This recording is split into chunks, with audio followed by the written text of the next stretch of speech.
Here's the walkthrough for Chapter 18. Week 3, A Legacy Beyond Ourselves.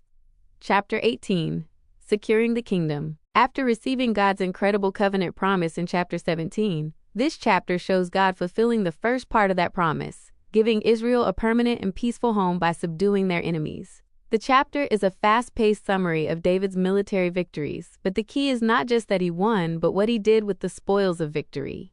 A breakdown of the chapter. 1. A summary of military victories, verses 1 to 8. This section is a highlight reel of David's successful military campaigns. He conquers and subdues all the surrounding enemy nations that had troubled Israel for generations. The Philistines to the west, the Moabites to the east, the Zobahites to the northeast, the Syrians, Arameans, of Damascus to the north. The author notes that in every case, the Lord preserved David whithersoever he went. These victories were not the result of military might alone, but of God's blessing. 2.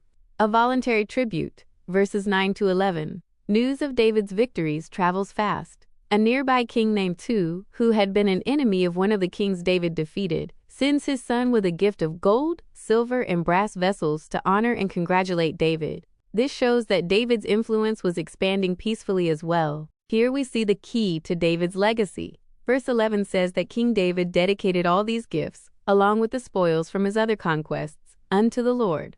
He didn't hoard the wealth for himself. He set it aside for a future purpose. 3.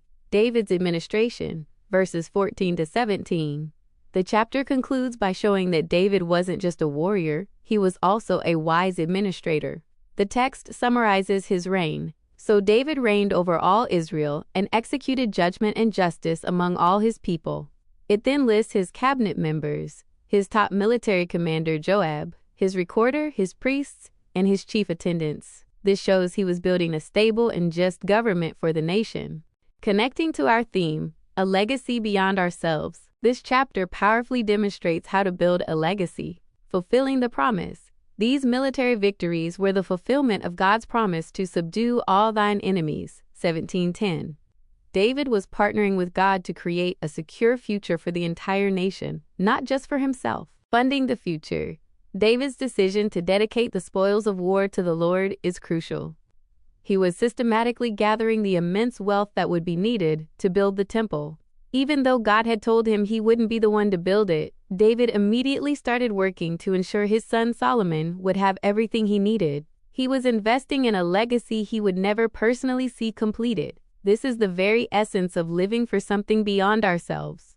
Reflection questions for your group. 1. The text repeatedly says, "The Lord preserved David." How does recognizing God's hand in our successes change how we view them? 2. David dedicated the profits of his success to God's future plans.